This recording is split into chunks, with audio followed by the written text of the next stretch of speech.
Modern computers aren't just reserved for the office anymore. We find processors in every part of our cars, household appliances, and certainly in industry. From robot controllers and logic processors to embedded vision systems for machine learning applications and more, the trend in computing shows us one thing. We want computers that are smaller and faster, and we need to supply them with sufficient power to keep the world running smoothly.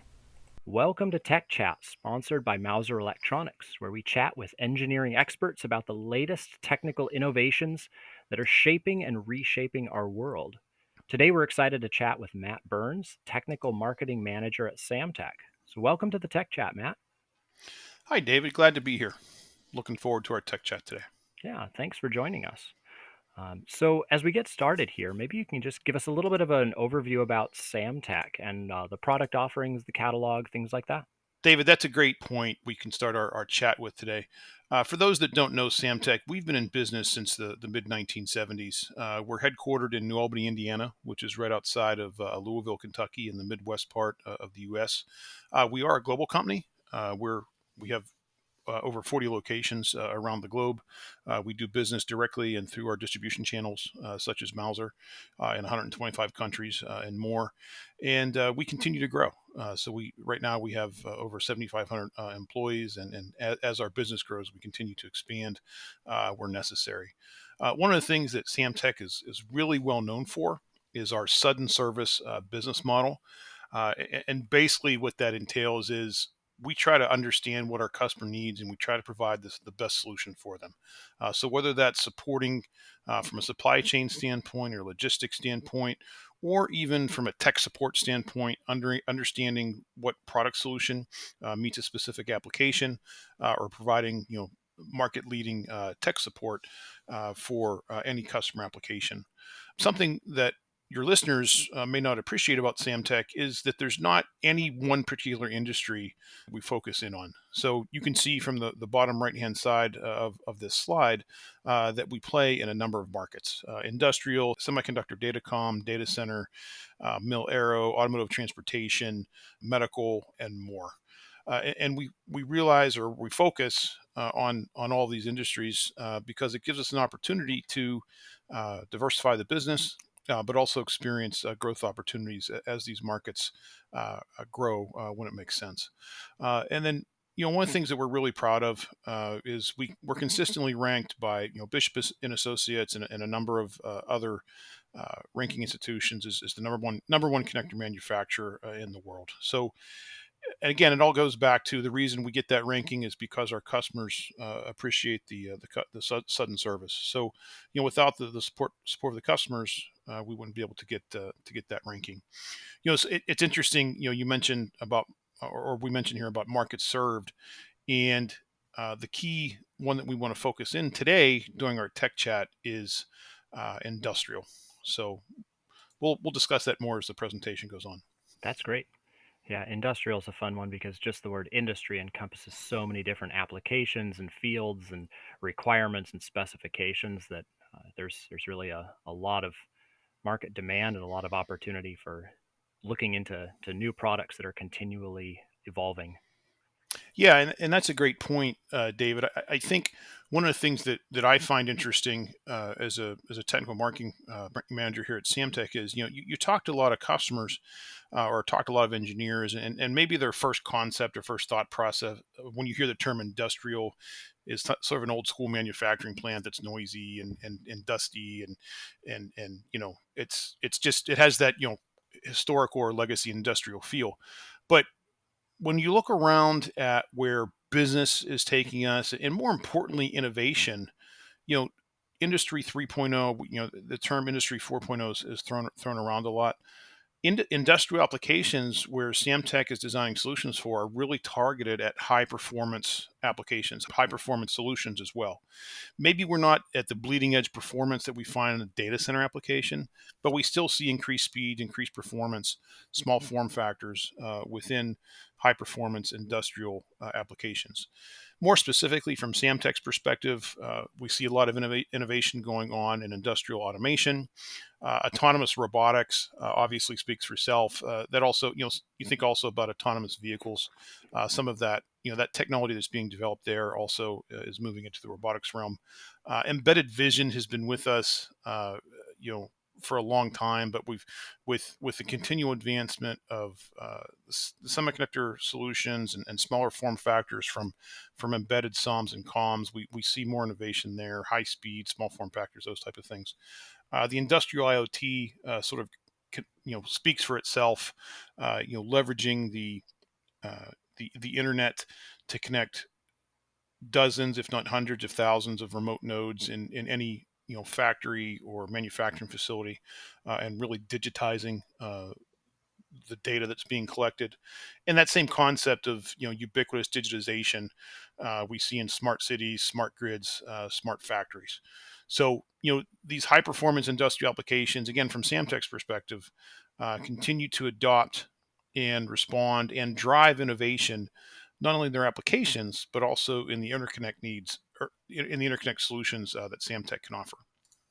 Well, you mentioned just a second ago you may not have the same applications as perhaps a data center, but I would probably say arguably on the shop floor now with the rise of industrial IoT applications, a lot of edge computing, we really are seeing some of those incredibly high power and high speed data demands even on those shop floor industrial applications. Yeah, and that kind of leads into this next slide where we talk about influences that are affecting those applications. We talk about ubiquitous digitization, and I think if there's one thing that COVID has taught us over the last couple years, is that if it can be digitized, it should be, or if it hasn't been, it will be.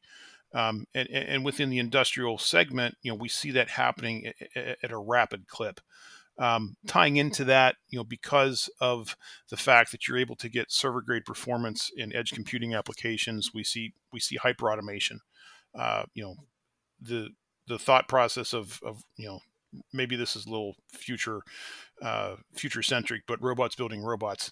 That concept is reality. And the more automation that you get within industrial applications, the more that you need the high performance, the high speed, uh, the additional throughput to support those computing needs.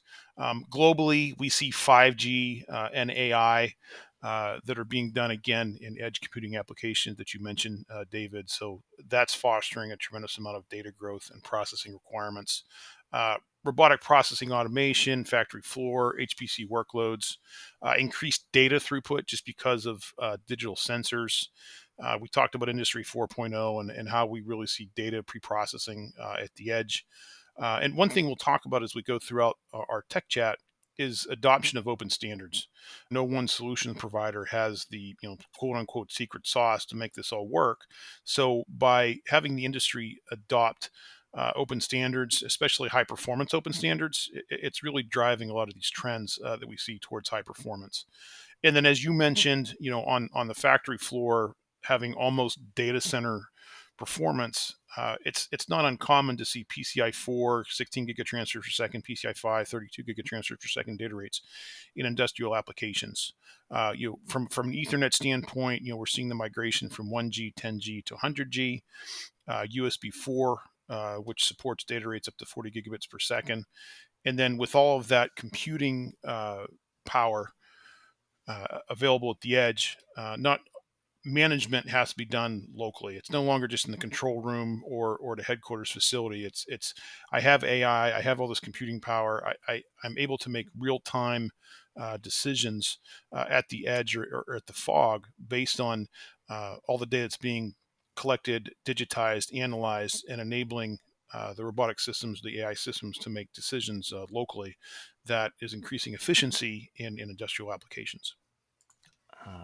Here we want to focus on what Samtec's product offering is the connectors that are enabling this performance. The primarily the speed and the size and the power consumption are some of those three things that are kind of always at a competition with each other. And certainly picking on this industrial application, the ability to make things smaller and more efficient allows you to be able to install applications at the machines rather than in that central control room like you were just talking about. And that allows a lot better troubleshooting applications, a lot more modularity in design, and flexibility and adaptability to markets. And I think that's what most companies are trying to go for now, is just that ability to be flexible and adapt to market changes faster than ever before. Yeah, you hit a key point, David. And it's not just about being adaptable to business conditions, but it's also being scalable or flexible to the compute demand in a specific application. So whether it's autonomous robotics or whether it's industrial IoT, it's how can I get the compute power that I need at a specific application, but also scale, automate, and grow the requirements at a specific for a specific solution. From a hardware standpoint, or from a compute engine standpoint, something that we've really observed and benefited from is the growth of adoption of flexible and scalable compute solutions, moving away from x86 technology into FPGAs, RFSoCs, SoCs, GPGPUs. We've also seen increased adoption of system on modules. A good example of that is Xilinx, which is now a part of AMD, recently released what they call the Kria Adaptive System on Module platform.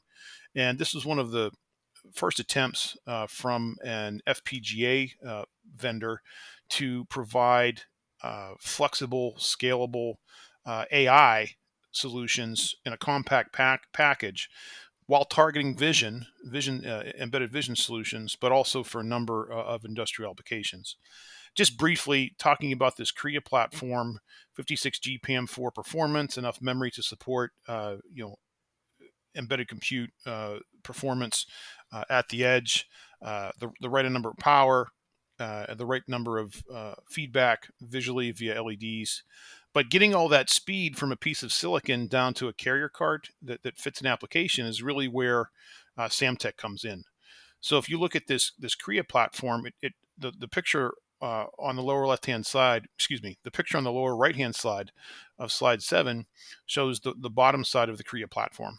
And you'll see that has two 240-pin connectors that allow a user to access all the high-performance pins or high-performance transceivers on the Xilinx Zyng UltraScale MPSOC that comes on Kria. You'll notice that the Samtec solution that's featured on the bottom side of Kria is our Accelerate HD ultra-dense multi-row mezzanine strip. Accelerate HD has been designed and optimized to offer a combination of high density and high throughput in a very small form factor. This particular solution is ultra dense and features up to 720 pins per square inch in a very compact small form factor mezzanine system. Accelerate HD leverages Samtec's 0.635 millimeter edge rate contact system, which provides not only high reliability but high throughput as well.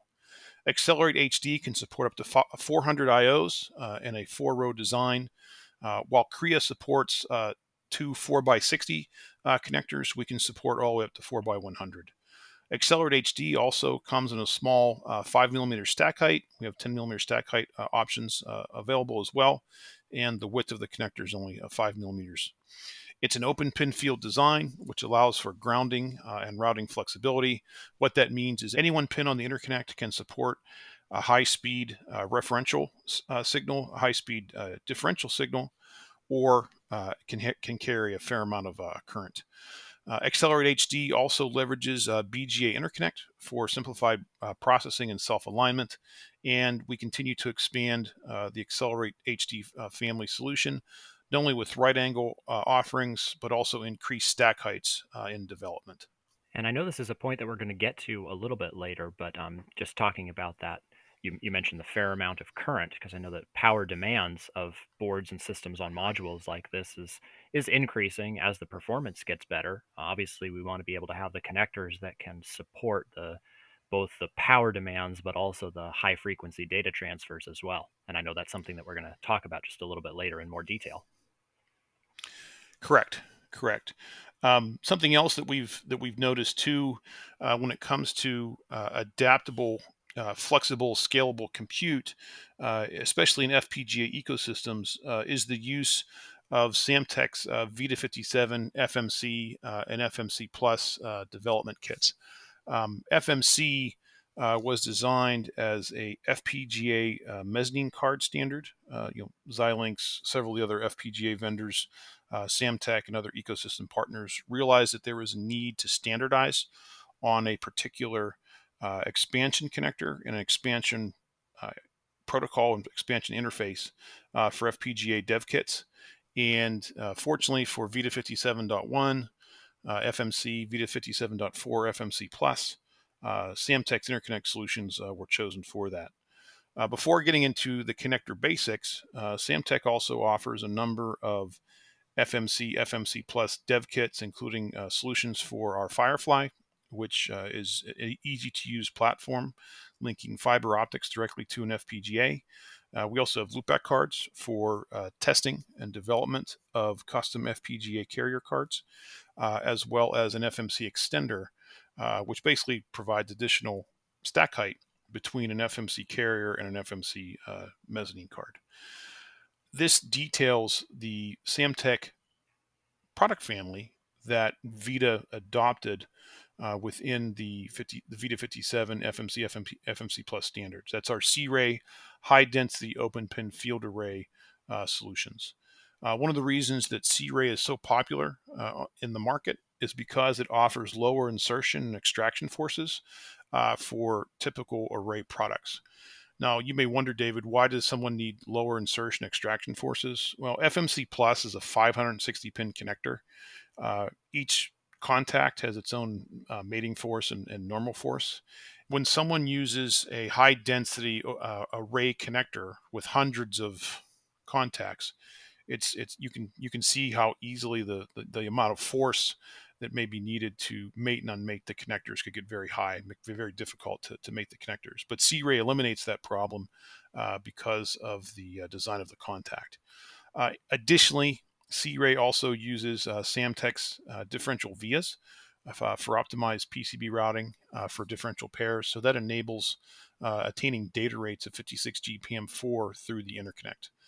We see a number of applications within high performance and industrial solutions that leverage SEARAY to support PCI 3, PCI 4, and now even PCI 5 in a mezzanine solution. Additional features of SEARAY include a 1.27 millimeter pitch, stack heights anywhere between 7 and 40 millimeters. We mentioned we can support pin counts anywhere between 40 to 560 pins. Similar to Accelerate, it does leverage Samtec's rugged edge rate contacts. SEARAY also is a very flexible interconnect family because the orientation can be parallel, perpendicular, and coplanar. You mentioned too about power delivery. SEARAY interconnect pins can support, I think, up to roughly 1.5 amps per pin, depending upon the application. So it's a good interconnect. It's a good, flexible, high-speed, rugged, high current interconnect for a number of industrial applications, not only associated with FPGAs. This illustration really shows the flexibility visually of Samtec's open pin field array technology. This works for Accelerate, this works for SEARAY, as well as other solutions we're not mentioning during this tech chat. But any one pin on our open pin field arrays can be a high-speed differential pair, a high-speed single-ended signal, or used for power delivery. Obviously, signals aren't red, green, and blue as we show on the illustration, but that just helps to build the association. Yeah, certainly a good visual of the flexibility and the different amount of applications that you can use with different rows. Yeah, it really is. The reason we like to do this too is this helps to visually show what's necessary to get the optimized performance out of a SEARAY interconnect. Our signal integrity experts, our power integrity experts can work with our customers to help optimize the pinout within the connector to maximize the speed or data through the differential pairs or the single-ended signals, as well as giving the appropriate amount of isolation, both electrically or creepage and clearance for the high current pins that may go through the contact system. So our technical experts, in addition to having the products that meet the customer's needs, we also ease design via the technical support from our experts to optimize the system or optimize the SEARAY solution or open pin field array solution for any particular application. Certainly. It's perfect. Now that we've finished talking about those connectors, we're looking at the entire computer on module, the HPC. You had mentioned that earlier. There's a lot of data transfer requirements for some of the newest standards for these HPC requirements, and different power demands for the server and client modules. So maybe talk to us a little bit about the intro to that high performance computing demands there. That's a great observation, David, and that really ties into one of the points that we made earlier in the presentation. One of the key design trends that we see, especially in high performance industrial, is the advantages of leveraging open standards. You've probably heard of COM-Express. COM-Express has been around for 15 or 20 years. It's definitely the workhorse of embedded computing in high performance industrial applications. However, COM-Express, it has a finite capability in terms of its performance. From a data rate standpoint, from a size, density, and from a power delivery standpoint. So, PICMIG, which Samtec is a part of, went back to the COM-Express ecosystem and say, what can we do to come up with a next generation computer on module? And that really was the birth of what came to be the PICMIG COM-HPC standard. COM-HPC, or computer on module for high performance computing, really evolved into a few key highlights. One, server and client modules. Because of the continuous advancement from the silicon vendors, whether that's CPUs, GPUs, FPGAs, RFSoCs, SoCs, there's really the opportunity to put server grade performance in edge computing applications. So COM-HPC has defined both a server module and a client module based on the computing requirements of any particular application. Because of all that speed, because of all that density, they've gone from 440 pin interconnect between the COM and the carrier card to 800 pin total. So two 400 pin high performance connectors, which are Samtec's. We'll talk about that in a moment. Additionally, system management interface at the node. Instead of having that system management being done at the control center or in the command room, it's being done remotely at the edge or the node. We've talked, another advantage of COM-HPC is that it provides for additional compute engines, not only x86, but RISC-V processors, FPGAs, GPUs. And holistically, COM-HPC is a solution system for next generation comms. Not only does it include the module itself, but it includes all of the system hooks to enable the performance that's needed. Heat spreaders, custom carrier cards, design guides on how to optimize the system, not only from an electrical standpoint, mechanically, thermally, and additional features. Yeah, and then here we see a comparison side by side, and so we can see the technical specs of just how much better that HPC is over the COM-Express.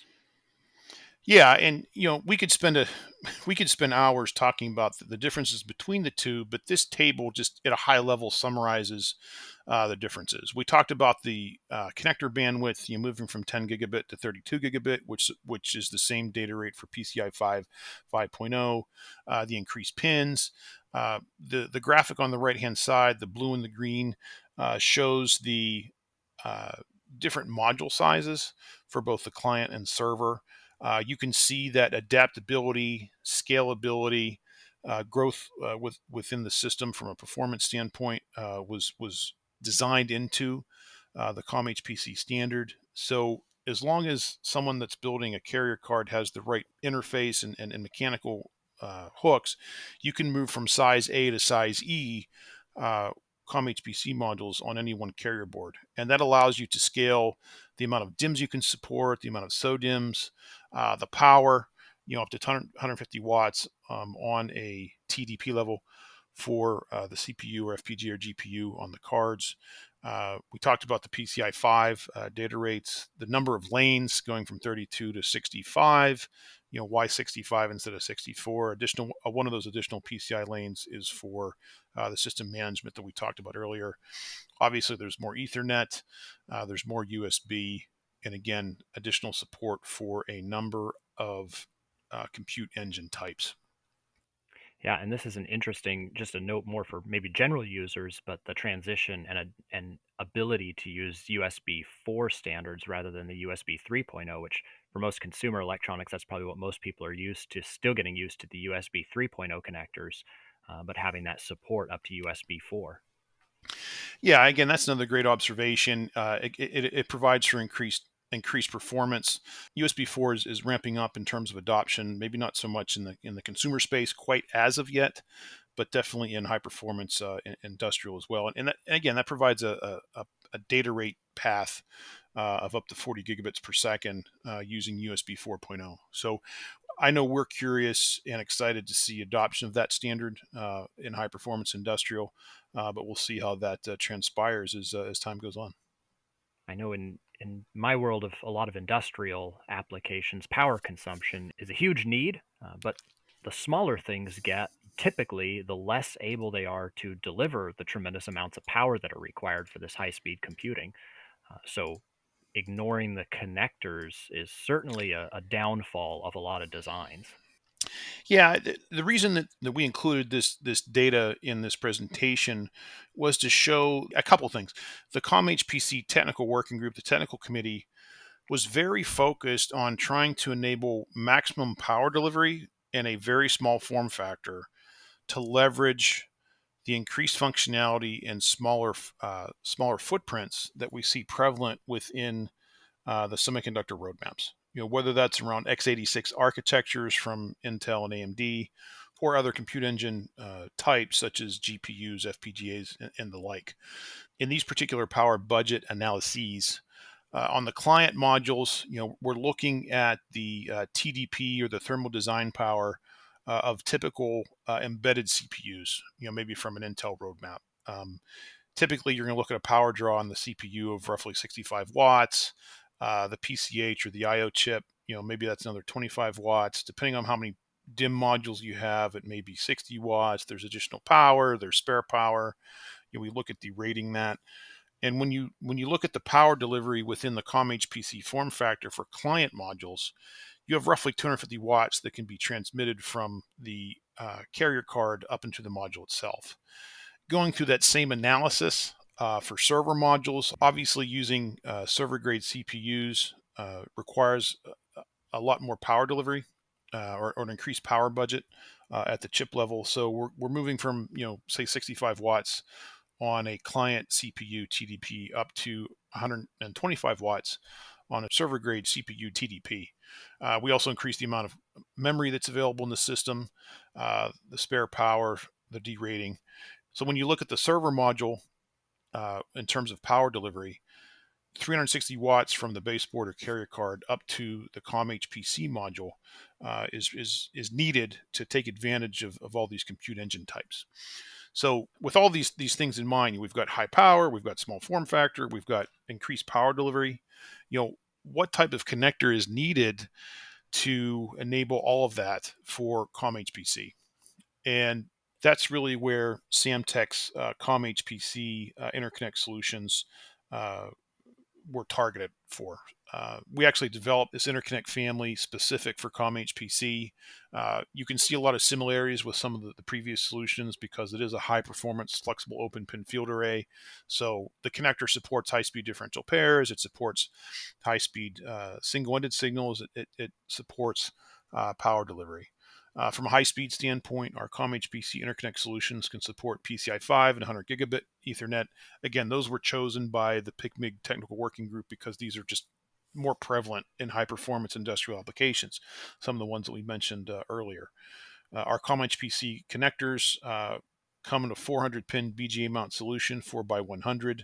Again, leveraging the advantages of BGA solutions. Not only does it increase density and performance, but it also allows for self-alignment and increased ruggedability for the density of the interconnects.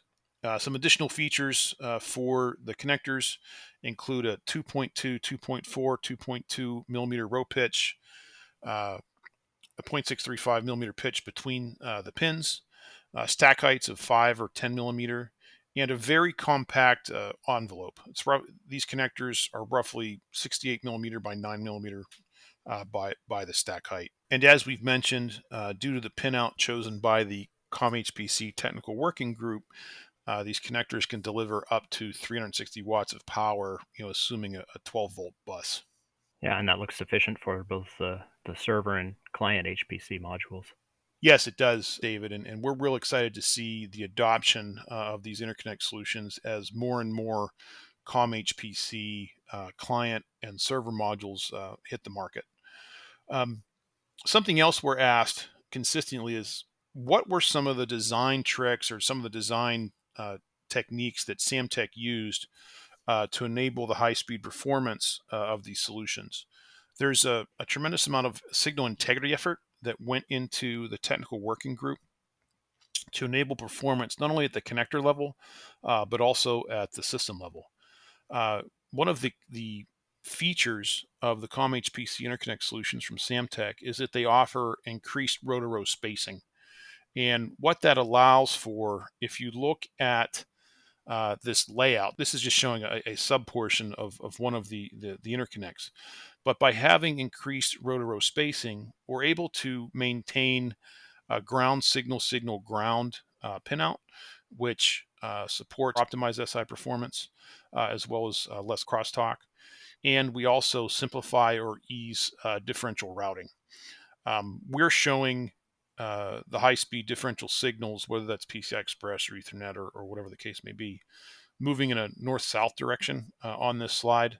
But they could also move east-west between the pins as well. So it really gives flexibility when you're looking at a multi-layer stack up of the flexibility that an OEM has in terms of how they route the high-speed signals from the COM-HPC interconnect down to the carrier cards. And like you were mentioning before, this is a part where the Samtec team can help to work with the designers to look at how to optimize their own designs, since obviously no two cases are exactly alike, but they can help provide some support in that area. No, David, that's a great observation. And not only has the COM-HPC technical working group done a nice job in providing the suggested design guidelines for how to route signals or how to create the form factor or how to mate the connectors or whatever, but Samtec's technical experts, whether signal integrity, thermal, mechanical, stand ready to help OEMs adopting COM-HPC technology to optimize their solution as needed for application-specific solutions.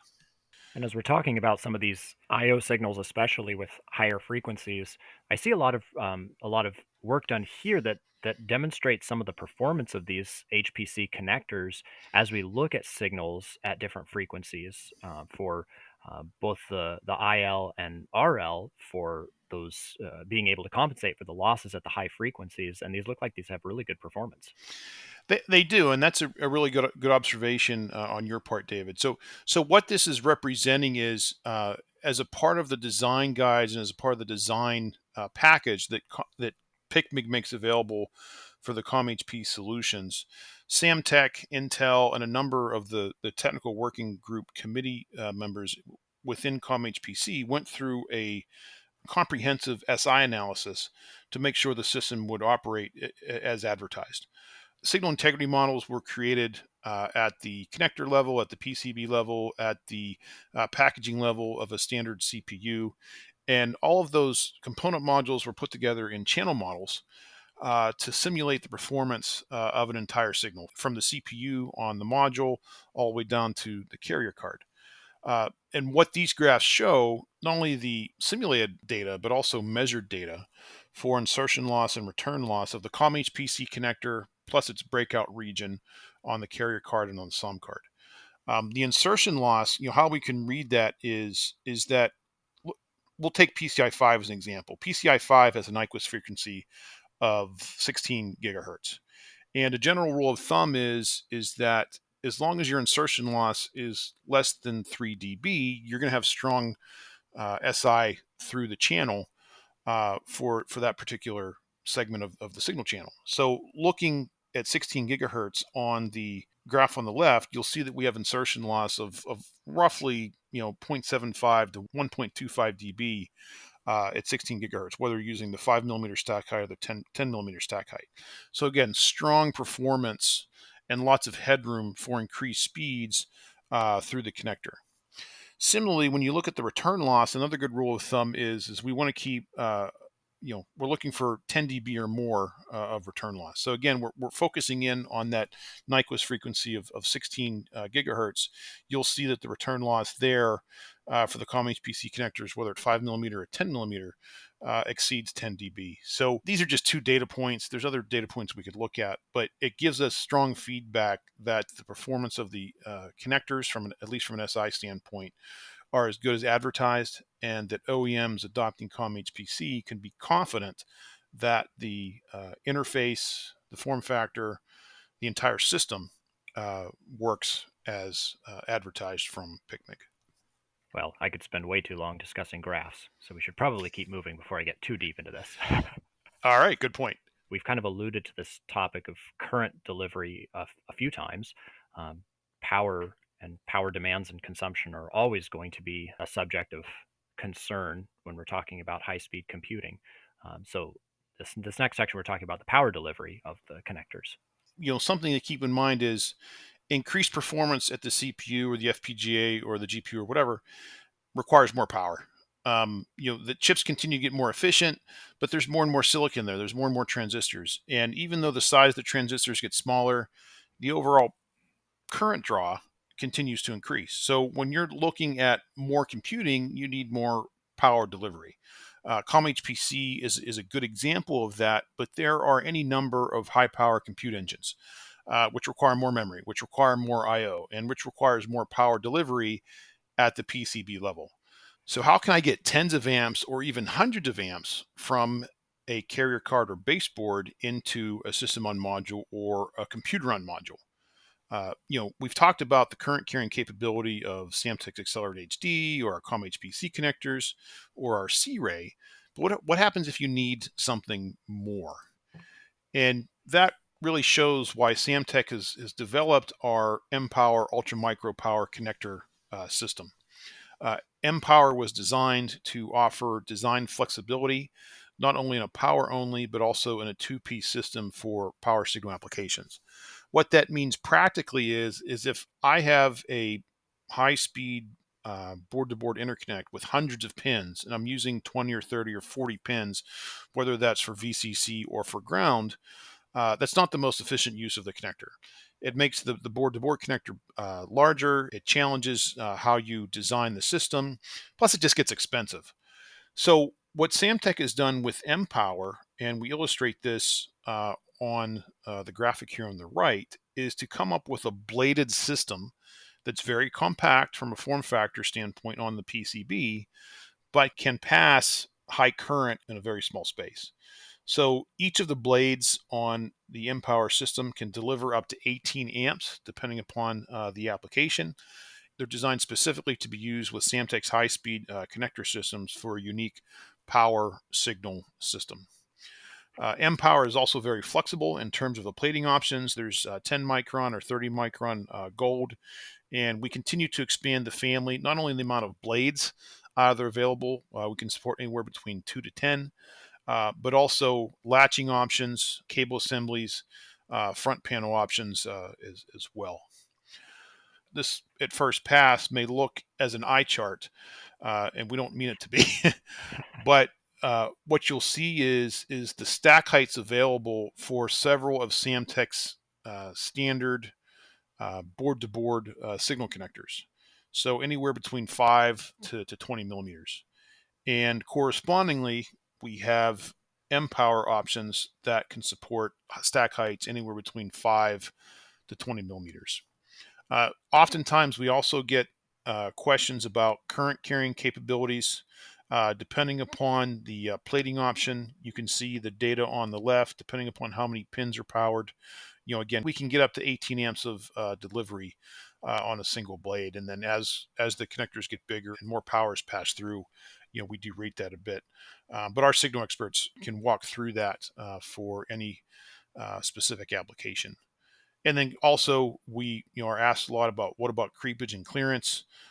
We have additional tech support and power integrity engineers to help any OEM that wants to use this solution attain the proper creepage and clearance that they need for a specific application. Yeah, just looking at the size compared to some of the traditional applications I've seen, that is a significant amount of current for the size of these connectors. Getting up to 18 amps is quite significant. A good example of that in terms of power delivery in a small form factor is another embedded computing SOM that's developed by AMD/Xilinx ecosystem partner REFLEX CES. The Zeus platform, which features the Zyng UltraScale MPSOC solution, is really designed at heterogeneous multiprocessing to support a number of high precision applications, test and measurement, AI, radar systems, SDR as well. It uses the AMD Xilinx Zyng UltraScale MPSOC ZU11EG, which also includes a quad-core ARM Cortex A53 solution and a number of high-speed signals. Whether that's 26 gigabit per second transceivers, 12.5 gigabit per second transceivers, PCIe 2, 3, or other single-ended signals or LVDS signals, as well as industrial temp grades. The reason that we mention this is that if you look at the top of the Zeus platform, you'll see that there's Samtec interconnect solutions, as well as some of our high-speed flyover technology solutions there as well. Looking at the bottom of the PCB, the bottom right-hand picture on this slide, you'll see a number of Accelerate HD interconnect, as well as on the lower left-hand side of the PCB, mPOWER. So this is one of the first commercially available SOM solutions that we saw in the market that used mPOWER to complement the high-speed Accelerate HD board-to-board interconnect, getting power, high speed from the SOM to the carry card in a very, very small form factor. The REFLEX CES solution, as well as all the interconnect, is also available from Mouser directly. Yeah, I think what you said about things needing more power, more speed, those kind of trends are definitely not going to be going away. So we're never going to reach a point where there's a plateau of no longer needing any faster processing or no longer needing any more power. This is just going to be continuing to be something where those, along with that small form factor that the Samtec products seem to be excelling at, is definitely going to be an ongoing challenge for development as demands for computing continue to grow. I couldn't agree with you more, David, and that's why at Samtec we're real excited to invest and develop a lot in this area. Obviously, we love to receive feedback from our customers and our partners in terms of where the trends are going, but also working within the standards bodies, whether that's PICMIG or PCI SIG or IEEE for Ethernet, OIF for optics. That point that you make is spot on. You're always going to have data center performance and server 19-inch rack mount solutions for data center applications. But that technology is definitely, trickling down, if you will, from data centers, cloud connectivity down into IoT and autonomous robotics and industrial automation. And it's really revolutionizing. It's really, to me, it's really the key to the high performance industrial applications and some of the technology renaissances that we're seeing within the industrial segment. Well, there's a summary of the portfolios of some of the power, the high density arrays, the SI solutions offered by Samtec. So those links will be available there to be able to check out those offerings from Samtec and the supplies on Mouser. You make a nice point there, David. It's hard to talk about our entire product portfolio in a single podcast, but we're trying to illustrate the fact that Samtec has a very comprehensive portfolio of high performance and rugged interconnect for these high performance industrial applications. And you hit on the solutions that we mentioned in this tech chat. We also backed it up with our technical experts, our online design tools, and our world-class customer service to enable any OEM to leverage these applications. All of the products that we mentioned in this tech chat are available through Mouser at mouser.com/Samtec. And if any of your listeners need technical support, they can reach out to Samtec via email at sig@samtec.com. our signal integrity experts are standing by to support any type of high performance industrial application design that's needed. Well, thank you very much for your time. This is really interesting to see all the developments. It's really interesting to learn more about not just seeing the products, but also some of the thoughts and the theories behind the development of the products. That's kind of a fun behind the scenes look that we get to experience, and I'm glad to be able to share that with the listeners. David, thank you for the opportunity to talk with you for a little bit, and I agree with all of your comments. Thanks so much, and we look forward. Hopefully, we can do this again in the future. All right. And really quick before we sign off, I would like to encourage everyone to check out all of the latest Samtec products at Mouser Electronics because they're our sponsor for today's Tech Chat. And again, a special thanks to Technical Marketing Manager Matt Burns, who's been my guest today. And please join us next time on Tech Chats, where we talk with the leading technical experts just like Matt, who are changing our world every day. So thank you very much, Matt. It's great to meet you, great to talk to you. And do you have any last questions for us? No, thanks, David. We really appreciate the opportunity. And again, as you mentioned, we really encourage your listeners to visit mauser.com/Samtec for the latest information or additional information on all the solutions we talked about today. Perfect. Well, thank you very much, Matt. This was a real pleasure.